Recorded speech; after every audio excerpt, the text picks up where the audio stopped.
Shri Venkateswara gold తాకట్టులో ఉన్న మీ బంగారాన్ని విడిపించి కొనబడును.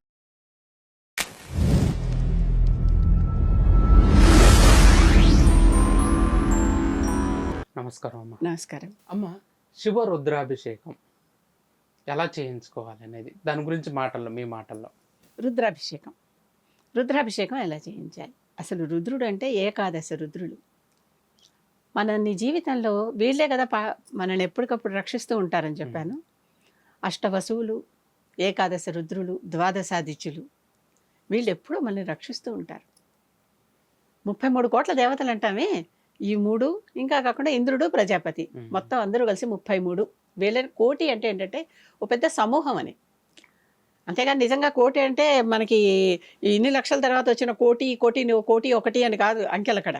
కోటి అంటే మన అర్థం అది చాలా లెక్క పెట్టలేనని అని అర్థం. మన సంస్కృత భాషలో కొన్నింటికి సరిగ్గా అర్థాలు చెప్పక అన్నిటికీ ఇంగ్లీష్లోకో మరొక భాషలోకో అర్థాలు రావండి. ఎందుకంటే ఆ కాన్సెప్ట్ వాళ్ళకు ఉండదు. ఒక చిన్న పదం పాపం అన్నారనుకోండి, వెంటనే ఇంగ్లీష్లో సిన్ అనేటటువంటి ఒక మాట ఉంది. వాళ్ళకి పాపం తెలుసు, పుణ్యం తెలియదు. పుణ్యం అంటే ఇంగ్లీష్లో ఇంకో మాట లేదు. ఏమని చెప్పాలి అంటే బోల్డ్ అంత వర్ణించి చెప్తే కానీ ఆ పుణ్యం అనే భావాన్ని వాళ్ళ మనసులో మనం పెట్టలేం. పాపం అనే మాట వాళ్ళకి తప్పు అనేది తెలుస్తోంది, ఇది తెలియట్లా. కనుక కొన్ని వీటికి మనకు అర్థాలు చెప్పడం చాలా కష్టం అవుతుంది. రుద్రాభిషేకం అన్నారు. ఈ ఏకాదశ రుద్రులకి అభిషేకం చేయటం అనమాట. అంటే మనల్ని జీవితంలో మొదటి కొద్ది రోజులు కొన్ని ఏళ్ల పాటు అష్టవసువులు రక్షిస్తే, ఆ తర్వాత కొన్నేళ్ల పాటు ఏకాదశ రుద్రులు రక్షిస్తే, ఆ తర్వాత కొన్నేళ్ల పాటు ద్వాదశాదిత్యులు రక్షిస్తే మనం ఈ రకంగా ఉన్నాం. కనుక మన జీవితంలో ప్రముఖ భాగం, మధ్యలో ఉన్న భాగం వీళ్ళు. అంటే చాలా ఇంపార్టెంట్ జీవితం అది.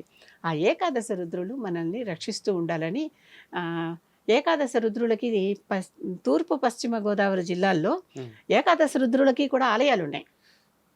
ఏ రుద్రుడికి ఆ రుద్రుడే.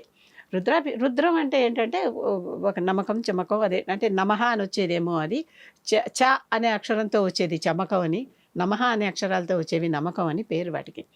ఇవన్నీ చదువుతూ చేయటం. దానికి మనకి ఏ నెట్లో చూసినా మీకు ఏ పాఠ అంటే స్తోత్ర పుస్తకాల్లో చూసినా మీకు ఇవి దొరికేస్తాయి.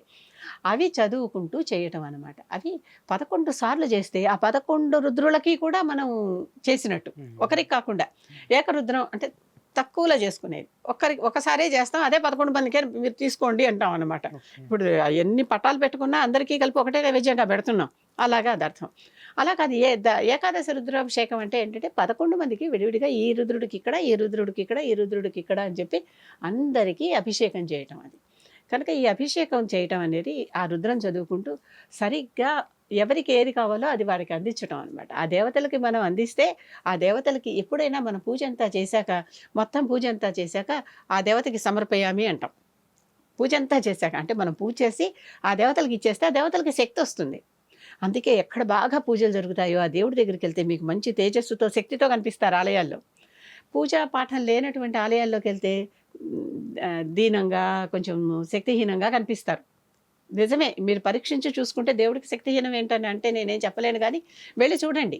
పూజలు జరగనటువంటి ఆలయాల్లో దేవుడు ఎలా ఉన్నాడో చూడండి, పూజలు జరిగే ఆలయాల్లో దేవుడికి ఆ తేజస్సు ఎలా ఉందో చూడండి. మామూలు కంటికి కనిపిస్తుంది అది. కనుక అటువంటి చోట అనమాట. ఆ విధంగా మనం పూజ చేస్తే దేవుడికి శక్తి వస్తుంది. దేవుడికి శక్తి వస్తే ఆ శక్తితో మనల్ని అనుగ్రహిస్తాడు. మనకు కావలసినటువంటివి మనకి ఇస్తాడు. ఎవరికి ఏది కావాలో మనకంటే వాళ్ళకే బాగా తెలుసు. మనం ఎన్నెన్నో కోరుకుంటాం, కానీ మనకి ఏది ఇస్తే సరిగ్గా సరిపోతుందో ఆయనకే తెలుసు. ఆ జిక్సా పజిల్లో ఏ ముక్క పెడితే మన చిత్రం కంప్లీట్ అవుతుందో వాళ్ళకి తెలిసినట్టుగా మనకి తెలియదు, మనం అనుకుంటాం ఎన్నో. కనుక ఏకాదశ రుద్రాభిషేకం అంటే ఆ ఏకాదశ రుద్రులకి ఈ రుద్రం నమ్మకం చమకం చెప్పుకుంటూ వాళ్ళకి అది చేయటం అనమాట. అది అసలైనటువంటి రుద్రాభిషేకం అంటే అది.